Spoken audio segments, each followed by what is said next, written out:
Friends, भाई बहन, mummy blogs में सभी का स्वागत करती हूँ। उम्मीद करती हूँ अच्छे हेल्थ में होंगे और परिवार का ख्याल भी रखते होंगे। तो भाई, पहली बार माइक यूज़ कर रही हूँ, इसलिए इतना भी ध्यान नहीं था कि माइक में चार्ज भी देना पड़ता है, और मैंने चार्ज नहीं दिया, इसे बिना माइक के भी बोल रही हूँ। आई होप आप तक मेरी आवाज़ जाएगी।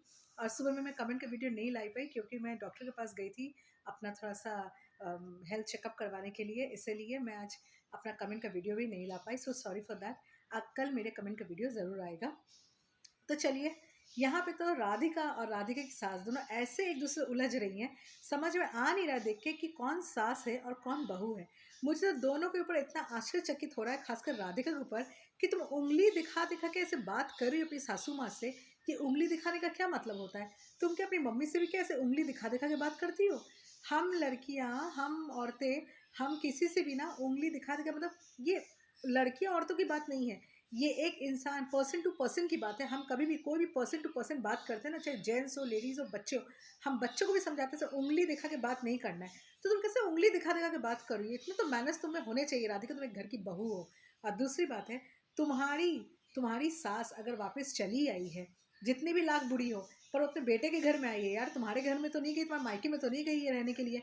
तो इतना क्या ऑब्जेक्शन तुम क्रिएट कर रही हो? आ गई है, आ गई है, अब तुम उनको झेलो। इसका मतलब ये तो नहीं है ना तुम उनको उठा के फिर से फेंक दोगी या फिर बोलोगे फिर से वापस गाँव चली जाओ। क्यों नहीं जाओगी? तो मेरी मम्मी भी वापस रहेगी। ये कोई तुक नहीं बनता है कि उनकी मम्मी रहेगी तो तुम्हारी मम्मी भी रहनी चाहिए। ये तो नहीं होना चाहिए।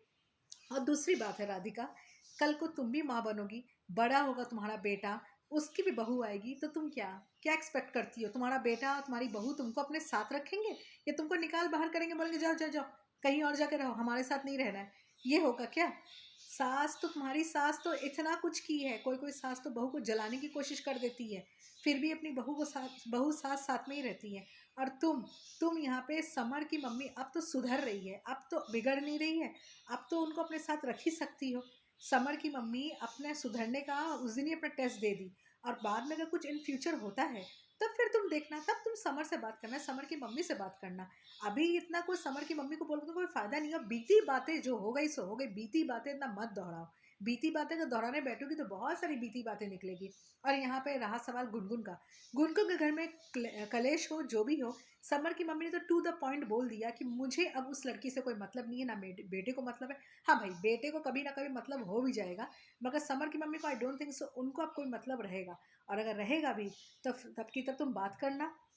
पर अभी उस मुद्दे में लेके तुम अपनी सास को अगर बोलोगे कि घर में नहीं रहना है, तो ये बात तुम्हारे ऊपर गलत उठ रहा है, ये तुम गलत, तुम्हारे ऊपर दर्शाया जा रहा है, तुमको गलत दिखाया जा रहा है।